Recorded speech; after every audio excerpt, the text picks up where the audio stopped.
A 60-year-old man comes to your OPD with a mass in the neck. He says that he has occasional sudden onset headache, diaphoresis, palpitations.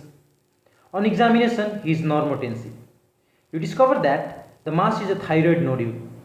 TSH is in normal range and radioactive iodine scan reveal a non-functioning nodule. What is the best initial step to diagnose the patient condition? Pheochromocytoma. It is a tumor of chromaffin cells that secretes catecholamines. It is commonly associated with multiple endocrine neoplasia 2A and 2B, 2A also known as Sippel syndrome. Pathophysiology. Tumor secretes catecholamines, which causes activation of sympathetic nervous system. Adrenal tumor secretes epinephrine, familial form secretes dopamine, which does not cause hypertension. So about 10% of pheochromocytoma does not have hypertension. All extraadrenal tumor secretes norepinephrine. Rule of 10% in pheochromocytoma. 10% are extraadrenal, 10% are bilateral, 10% are malignant, 10% occur in children, and 10% are familial, also non-hypertensive. Clinical presentation. Patient presents with paroxysmal tachycardia, palpitation, chest pain, diaphoresis, hypertension, headache, tremor, and anxiety. Remember, episodic and paroxysmal presentation is the most common presentation.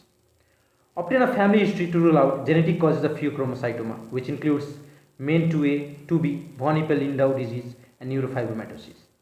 Remember, patient may be hypertensive only during the paroxysmal episode.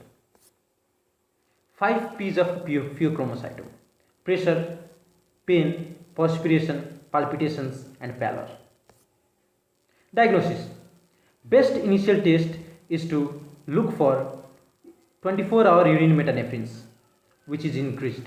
You can also see vanillin mandelic acid and catecholamines or plasma fractionated metanephrines. After that, imaging is done to look for adrenal lesions. A nuclear meta-iodobenzyl guanidine scan can localize extraadrenal lesions and metastatic disease. It is done when 24-hour metanephrines are elevated but imaging shows no adrenal lesion. Smoking can increase plasma-free metanephrines. The patient must not smoke at least 4 hours before the test. Differential diagnosis. It includes anxiety attack, thyrotoxicosis, hypoglycemia, and essential hypertension. For anxiety attack, you should exclude other organic causes. In thyrotoxicosis, order a thyroid function test. In hypoglycemia, look for a blood glucose, which is decreased, but in pheochromocytoma, it is slightly elevated due to activation of sympathetic nervous system. In essential hypertension, exclude secondary causes of hypertension. Complications. The two most important complications of pheochromocytoma are arrhythmias and stroke.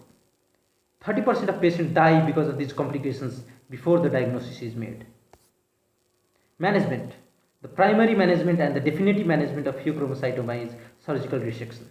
But before that, alpha-adrenergic blockers are used to control BP.